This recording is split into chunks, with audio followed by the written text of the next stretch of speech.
علیکم معزز ناظرین، پیارے دوستوں، بہنوں، بھائیوں اور بزرگوں، میں حافظ صفدر نواز ایڈوکیٹ آپ کو اپنے اسلامی چینل کے اندر خوش آمدید کہتا ہوں، اور ہر روز کی طرح آج بھی ہم انشاءاللہ 9واں پارہ سورہ الانفال آیات نمبر 28 تا 33 تک کی تلاوت، ترجمہ اور تفسیر پڑھنے کا شرف حاصل کریں گے۔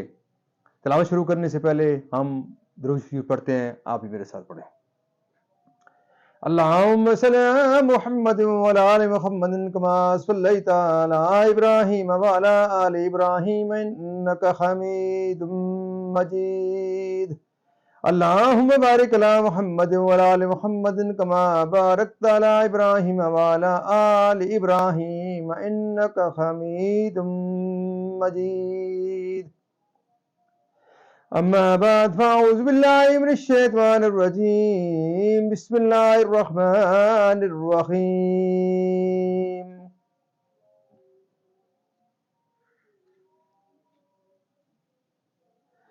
يا أيها الذين آمنوا إن تتقوا الله يجعل لكم فرقانا ويكفر عنكم سيئاتكم ويغفر لكم واللہ ذو الفضل العظیم.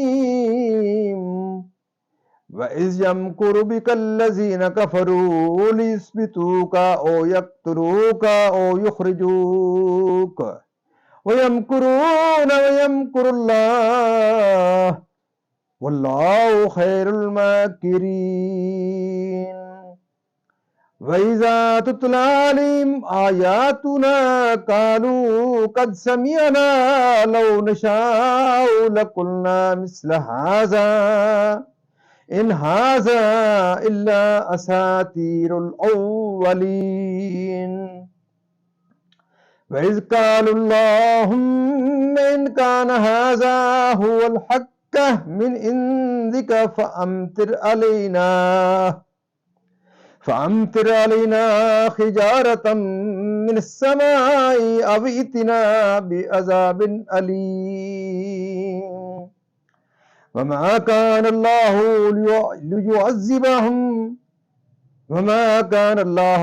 ليعذبهم وأنت فيهم وما كان الله معذبهم وهم يستغفرون. وما لهم ألا يعذبهم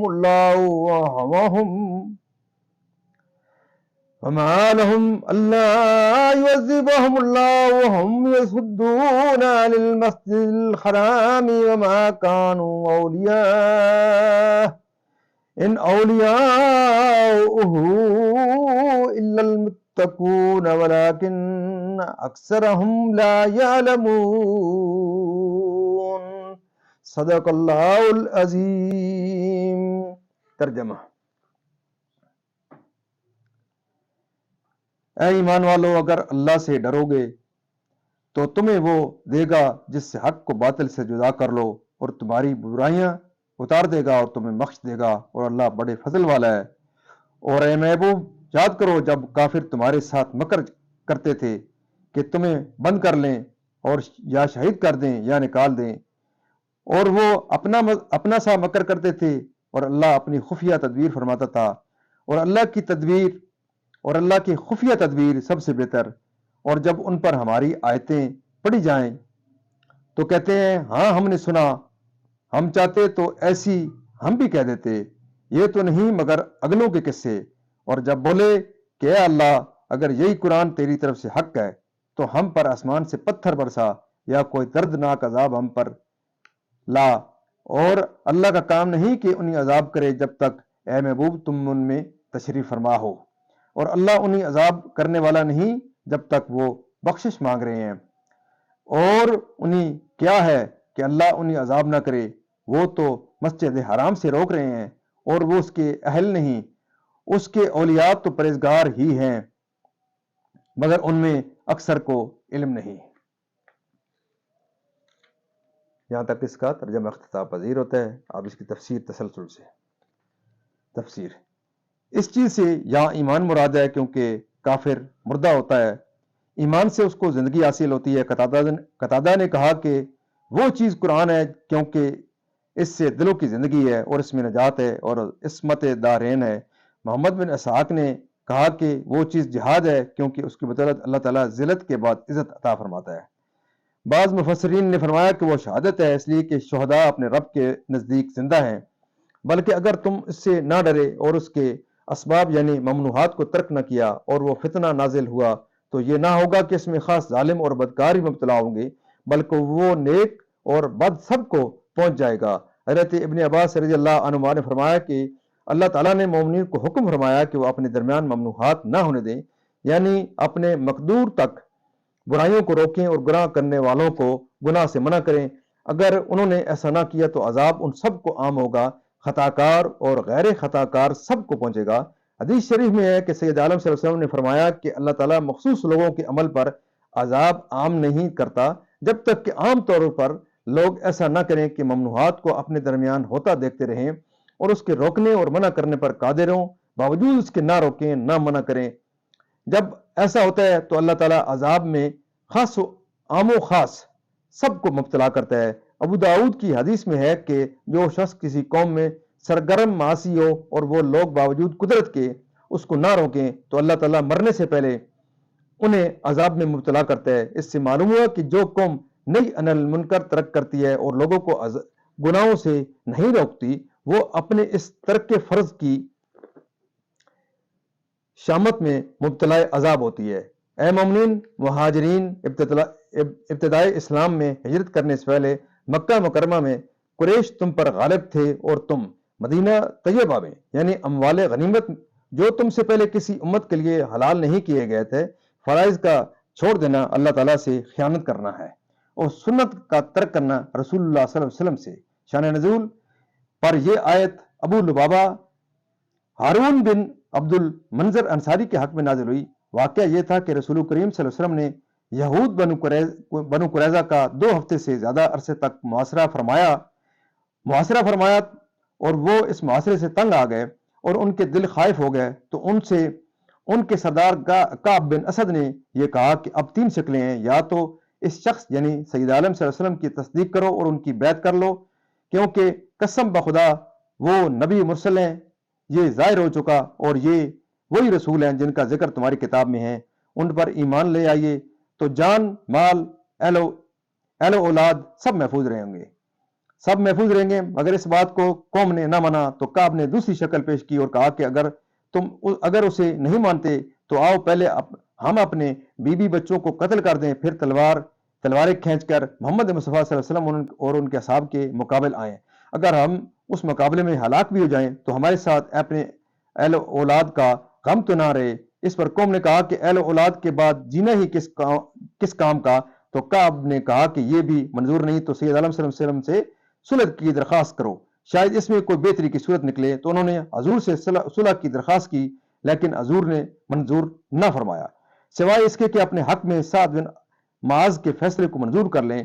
اس پر انہوں نے کہا کہ ہمارے پاس ابو لبابہ کو بھیج دیجیے، کیونکہ ابو لبابہ سے ان کے تعلقات تھے اور ابو لبابہ کا مال اور ان کی اولاد اور ان کے عیال سب بنو قریظہ کے پاس تھے۔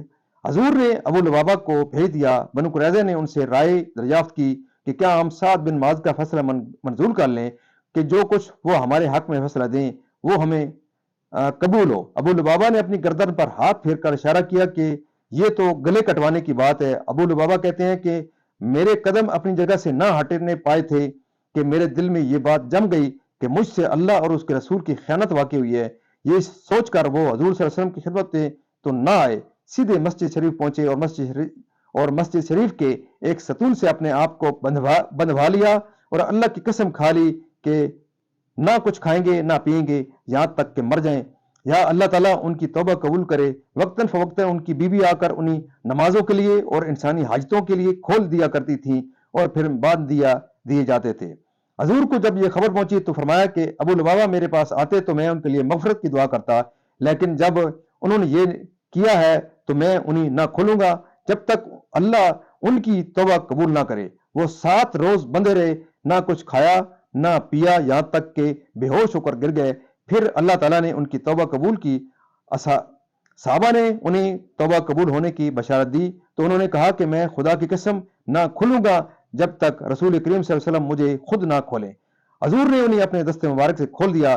ابو لبابہ نے کہا کہ میری توبہ اس وقت پوری ہوگی جب میں اپنی قوم کی بستی چھوڑ دوں جس سے میں مجھ سے یہ خطا سرزد ہوئی ہے، اور میں اپنے کل مال کو اپنے ملک سے نکال دوں۔